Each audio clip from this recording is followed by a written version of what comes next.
Okay, well, let's get started. Hello, everyone. Good morning, good afternoon, good evening. So today's content, I think, also very full. We will also record it at the same time for the review.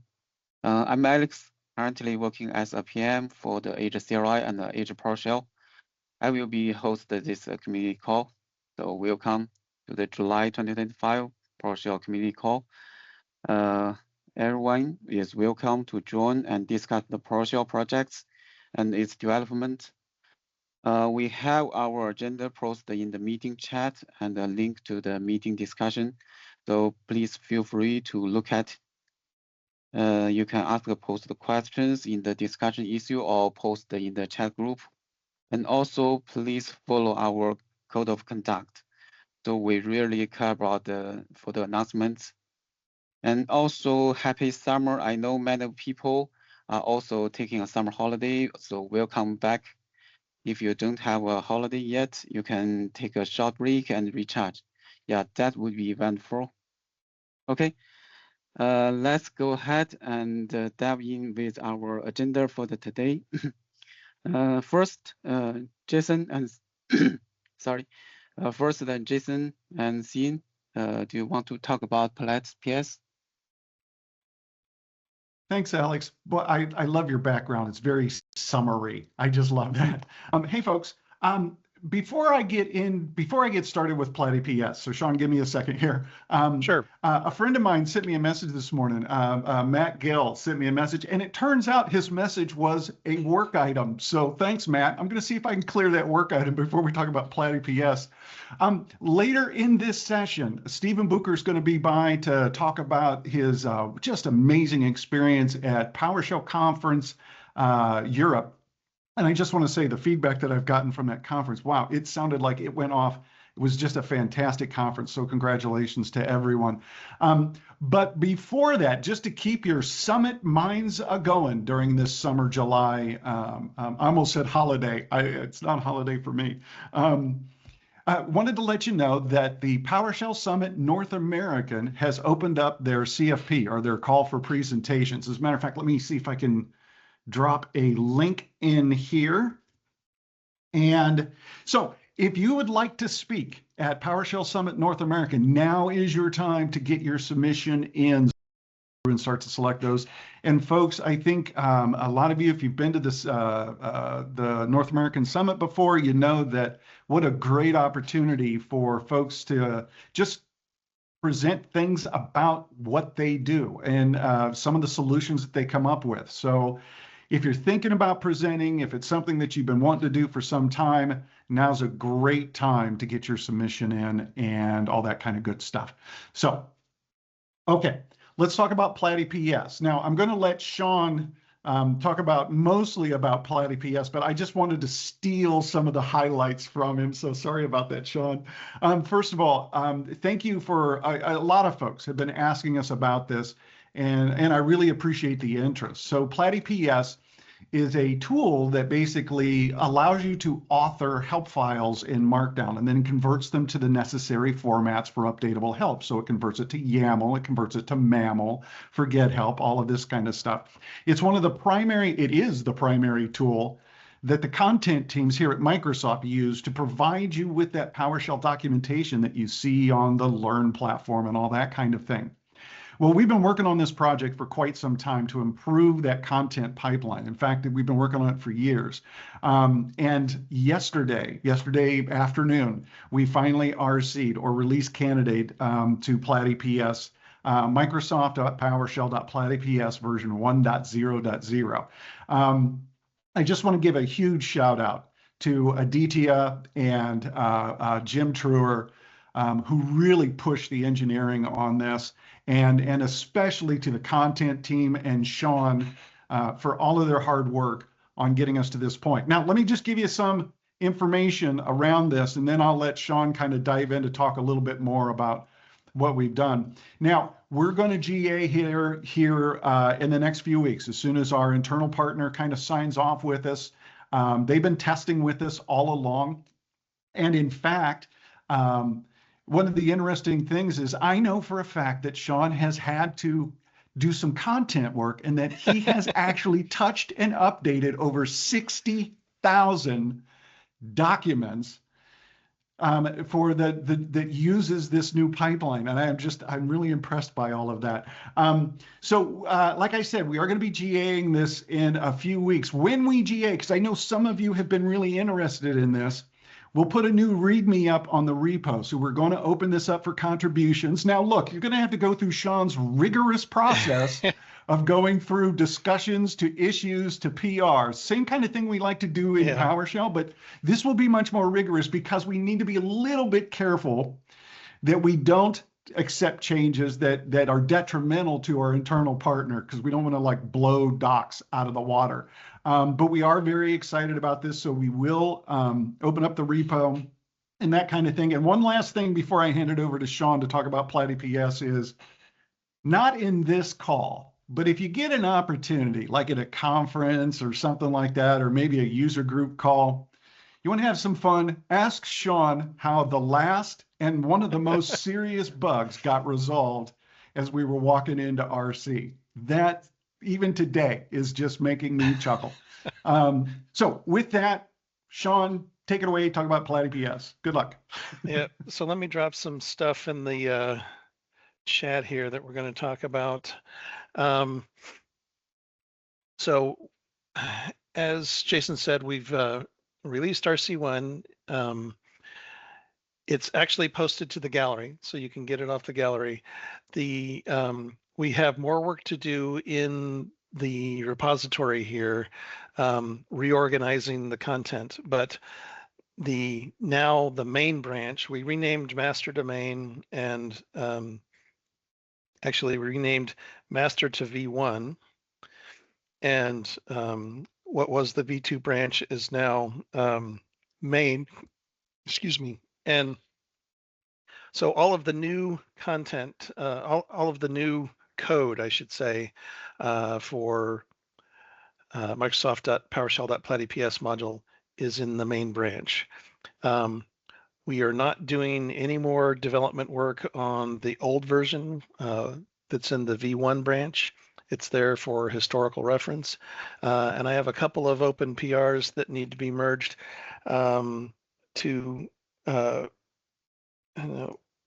PRs to rearrange some of the content of the branches. Also need to spend some time updating the documentation, and we're going to have a whole contributor guide that we'll be publishing. We need to go through and clean up all of these old issues and PRs that are labeled for the previous version. As I said, we're not accepting those anymore. We're moving forward. But I am super excited to talk about the new version. The new version is much faster. The workflow is much better. It's more expandable. Unlike the old version of PlatyPS, the commandlets were designed to work on files. So it read files and it wrote files. You couldn't really pipeline things together. The new commands are pipelinable. So, and there's a whole command help object model. So you can create objects and populate them with information before you export them out to the various formats.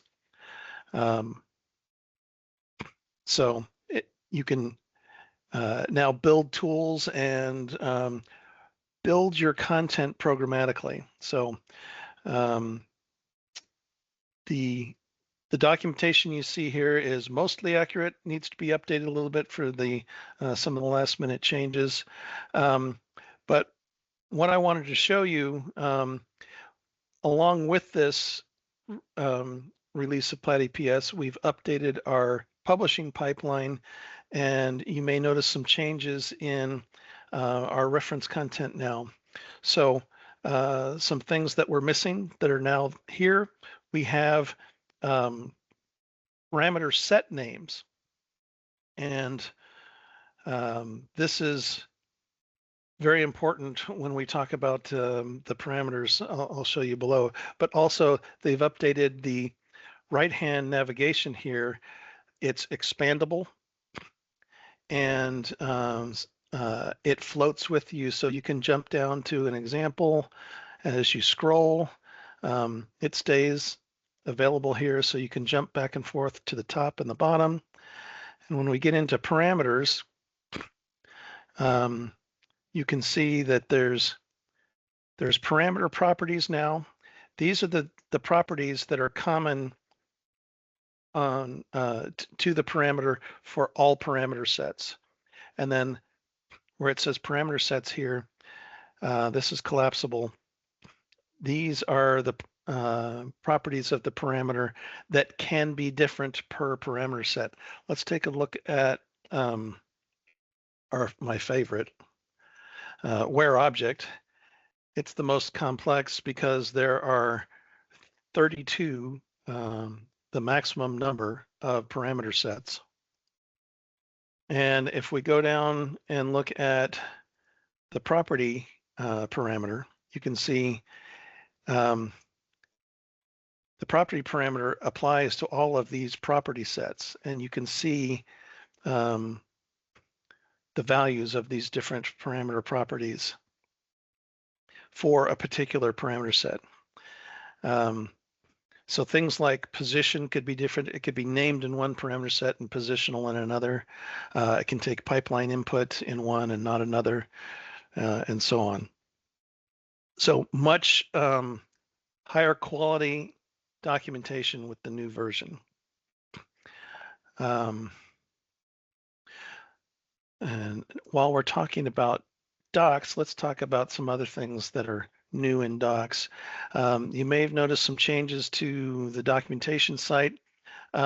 We used to have a few other items in this area here, like the edit button and the thumbs up, thumbs down. That's now in the menu. So you can get to that here. And with the new version of PlatEPS, one of the things that we've enabled, I haven't updated the content yet, but this search, it's not a search, it's a filter. This filter here in the table of contents allows you to quickly find a command and go to it, but we've added the ability to search by alias. So like I said, I haven't turned this on yet for this content. We have to edit the content, but you'll be able to put in the alias here and it'll find it. So lots of good work going on behind the scenes for this stuff. And I've been working so hard on PlatEPS, there hasn't been much time for any other new content. The one Yay! Yes, piece of new content that I Thanks wanted for to this, point Sean. out is we've published the Monad Manifesto, sort of. So I didn't want to. The Monad Manifesto is not going to change, so I wasn't going to publish it as Markdown. But we've linked here to Jeffrey Snover's blog post that kind of gives the backstory of the Monad Manifesto. And then this link here links to the PDF you can download of his latest copy. He graciously gave us permission to publish this. It kind of seems like an oversight that this hasn't been here all along, but now it is. Yeah, I just want to point out that, as Sean says, it seems like an oversight, but it's actually very difficult to put this particular doc on the docs platform for varieties of reasons. But finally, it's here. So finally, in official docs, the Monad Manifesto and Jeffrey's explanation. So there you go. Thanks, Sean. This was a big deal, at least for me. So thank you. All right. Back to you, Alex. Okay, thank you. Appreciate Jason, Dean, and your work, your team and hard work. Exciting to hear the updates for the Plaid PS. So we are looking forward to the new release. Yeah. Jose, do you finish your documentation update besides Plaid PS? Yes, I'm done. Okay. Okay. The next one for the PS resource get. So we also have some updates. So maybe Amber will bring us some release related content of PS resource get, so we can see some update. Yeah.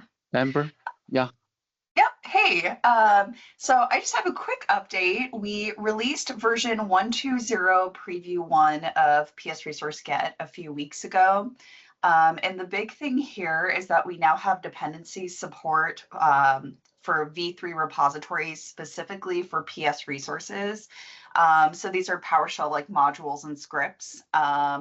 This is super, super exciting for us. It's something that we've had in the backlog for quite a while. And this was actually a community PR from Olav Birkeland. So thank you so much, Olav. I don't know if you're on the call, but we really appreciate that PR. We have a few other bug fixes in the release as well, mostly relating to container registries. So please feel free to check it out and let us know if there's any bugs or issues there. Thanks.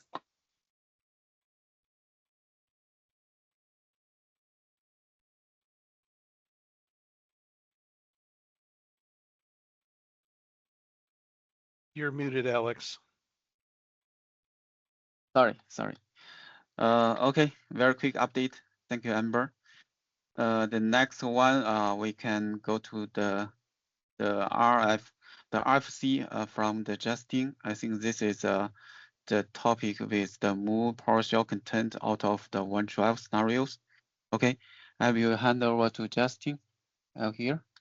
Yes, thanks, Alex. Okay. And hello, community members. I just wanted to bring some attention on this RFC here. I'm going to drop it in the chat right now.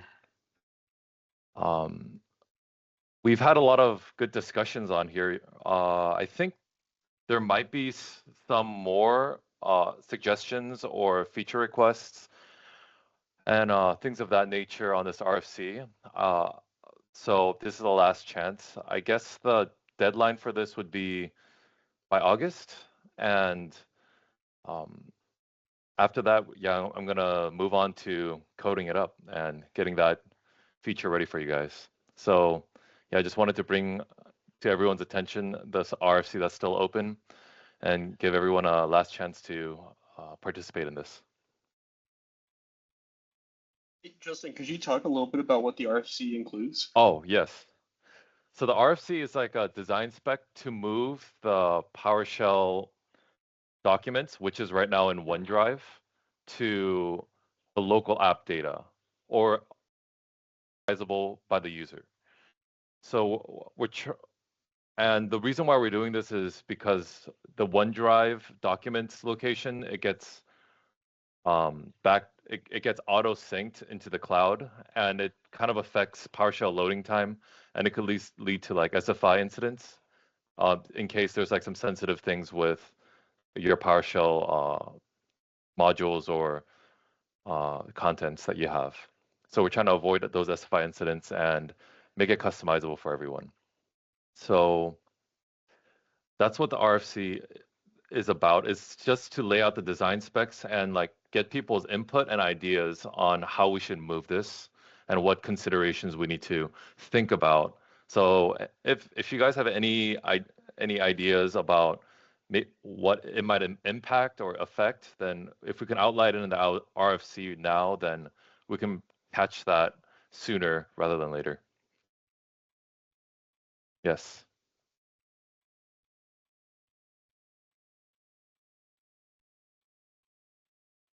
Cool. Any other question?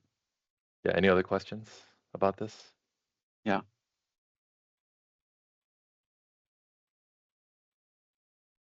Okay.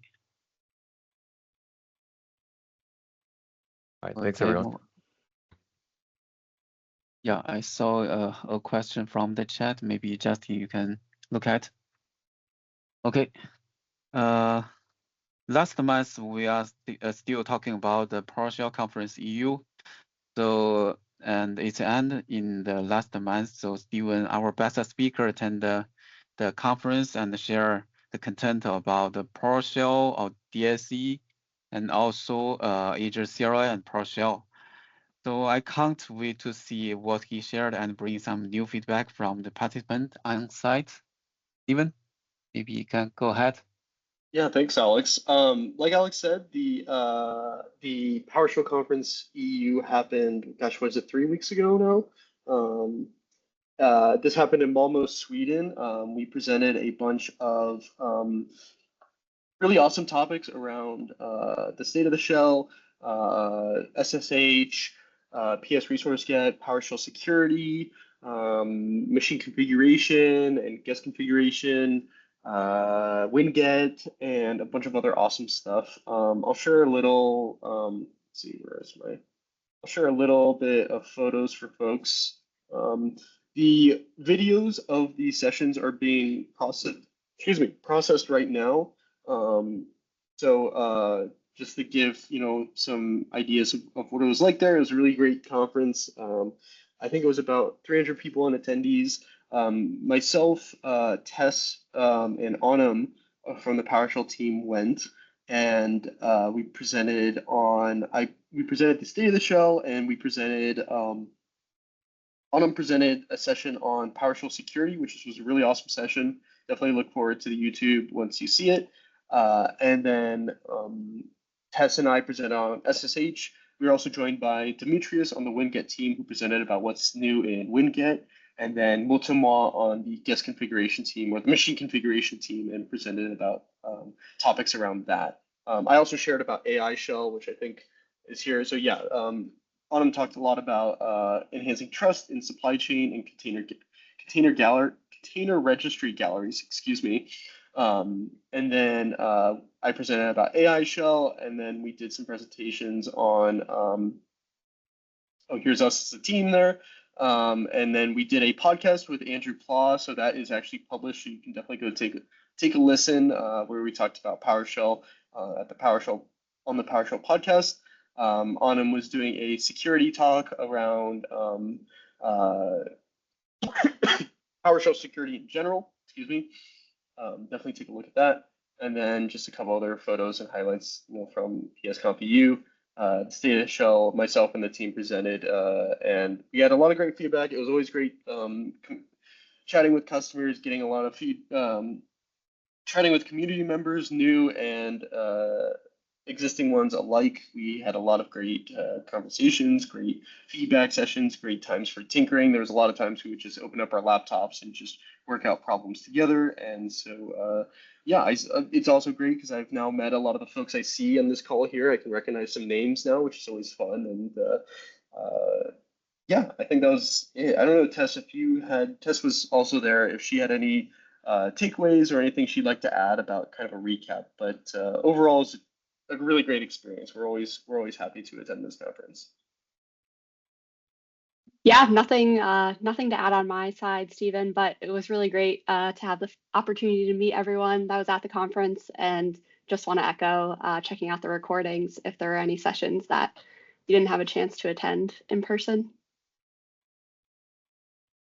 I'll drop a link to some of the recording, the YouTube channel, so you can take a look at the recordings. And I believe they have a mini conf coming up in October, but you can go to their website and learn more about it. But yeah, just wanted to share a bit of a recap about the conference. So thanks.